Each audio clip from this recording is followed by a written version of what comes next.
Hi friends, welcome to STM lakhs. இன்றைக்கி நம்ம சேனலில் என்ன பார்க்க போகிறோன்னா, குலோப் ஜாமுன் தாங்க பார்க்க போகிறோம்.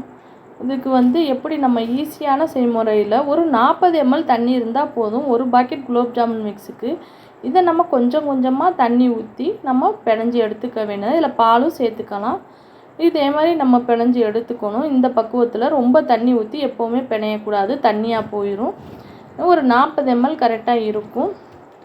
இதை நம்ம சின்ன சின்ன உருண்டையாக நம்ம எடுக்க வேண்டியதான். ஒரு 5லேருந்து 7 நிமிஷம் வரைக்கும் நம்ம இதை மூடி போட்டு அப்படியே வச்சுருவோம்.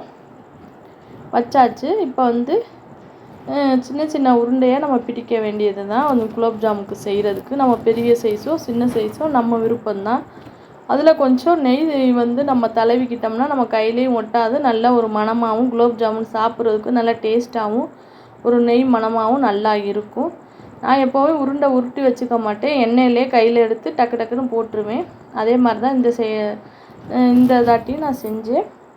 நம்ம ஒவ்வொன்றா நம்ம சின்ன சின்ன உருண்டைகளாக நம்ம உருட்டி பொரித்து எடுக்க வேண்டியது தான்.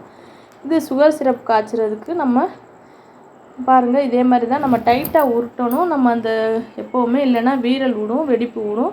அதனால எப்போவுமே நல்லா டைட்டாக உள்ளங்கையில் நல்லா ப்ரெஸ் பண்ணி தேய்ங்க. அழுத்தம் ரொம்ப கொடுக்கக்கூடாது.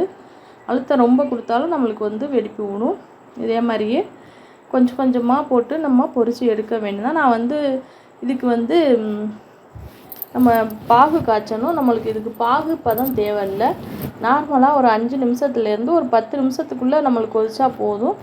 நான் ஒரு 400 கிராம் அளவு எடுத்துக்கிட்டு ஜீனி, வெள்ளை ஜீனி தான் இதை எடுத்துக்கிட்டு இதை நல்லா நம்ம 5லேருந்து ஒரு 7 நிமிஷம் வரைக்கும் இதையும் நம்ம நல்லா கொதிக்க விட்டுக்கணும்.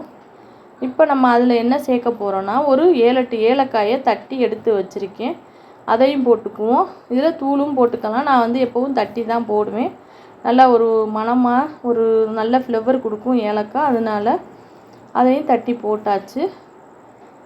இப்போ அதுக்கு தேவையான தண்ணி எவ்வளோன்னா, ஒரு 3 டம்ளர் அளவு ஊற்றிக்கோங்க, சரியாக இருக்கும். இதை நல்லா நம்ம நல்லா கொதிக்க வைக்க வேண்டியது தான். நல்லா கொதிக்க வச்சுக்குவோம். இது நல்லா கொதி வரட்டும். இப்போ நான் வச்சாச்சு. இதையும் இந்த அடுப்பில் வச்சுட்டேன். இதை நல்லா நம்மளுக்கு வெந்து வருது. நம்மளுக்கு குலோப் ஜாமுனும் நல்லா வேகுது. வெந்து நம்மளுக்கு வருது. லைட்டாக தான் நம்ம எப்போவுமே அடுப்பை சிம்மில் வச்சு தான் இதை நம்ம பொரித்து எடுக்கணும். இதுவும் நல்லா நம்மளுக்கு கொதி வருது, சரியாக இருக்கும். இந்த 3 டம்ளர் தண்ணி சரியாக இருக்கும். ரொம்ப நம்மளுக்கு இனிப்பு வேணும்னா நம்ம இதுக்கு 1/2 கிலோவுக்கு மேலேயே சேர்த்துக்கலாம். நம்மளுக்கு எதுக்கு இவ்வளோன்னு தேவைன்னா ஒரு 300 கிராம் அளவு நீங்கள் ஜீனி சேர்த்துக்கிட்டிங்கன்னா சரியாக இருக்கும். எல்லாமே நான் பொரித்து எடுத்துட்டேன் பாருங்கள். இப்போ அந்த ஜீனி பாகில் நம்ம இதை அழகாக நம்ம அடுக்கி நம்ம சேர்த்துக்க வேண்டியது தான். பாருங்கள், சூப்பராக குண்டு குண்டு குலோப் ஜாமுன் ரெடி ஆயிடுச்சு. மறக்காமல் எஸ்டிஎம் லாக்ஸ் சேனலை சப்ஸ்கிரைப் பண்ணி வச்சுக்கோங்க. அப்போ தான் நாங்கள் போடுற வீடியோ உங்களுக்கு வந்துக்கிட்டே இருக்கும். இந்த வீடியோ ரொம்ப பிடிச்சிருந்துச்சுன்னா உங்கள் ஃபேமிலி அண்ட் ஃப்ரெண்ட்ஸுக்கும் ஷேர் பண்ணுங்கள். பாருங்கள், சூப்பராக நான் ஒரு மணி நேரம் அது நல்லா ஊறிடுச்சு. எப்படி இருக்குன்னு பாருங்கள். நல்லா சூப்பராகவே நல்லா டேஸ்ட்டான குண்டு குண்டு குலோப் ஜாமுன் ரெடி ஆயிடுச்சு. இதே மாதிரி நீங்களும் செஞ்சு பார்த்துட்டு மறக்காமல் எனக்கு கமெண்டில் தெரிவிங்க. பாருங்கள், இது எப்படி வந்திருக்குன்னு. இதே நீங்கள் பக்குவத்தில் ஒரு பாக்கெட் மாவுக்கு 40 ml தண்ணி சரியாக இருக்கும். கரெக்டான பக்குவம். இந்த மாதிரி செஞ்சு பாருங்கள்.